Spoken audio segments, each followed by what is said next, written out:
Alright, what's going on guys? Today we are installing a intercooler by Mishimoto, and this is gonna help warm your car a little bit better, and cooling is gonna be a lot cooler. Without further ado, let's get into it.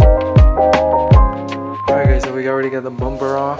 Now all you need to do is take off these two bolts right there, one right there, here, and this bracket. Then for the other side, these two, and then the bracket will be behind here. Alright guys, so we got the stock intercooler off, and this is the aftermarket one.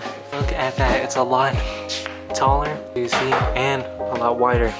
It goes from here, and that one goes like that. What do you want? Just 30. 30! 30!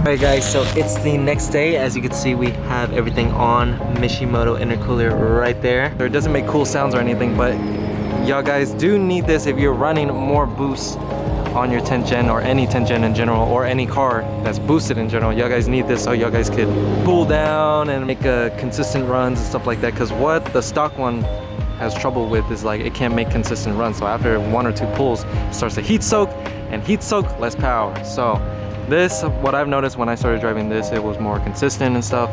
So yeah, definitely don't sleep on the intercooler. Y'all guys need it. Hope you guys enjoyed the video. Make sure you give this video a thumbs up if you enjoyed. And yeah, I'll see y'all guys next time in the next one.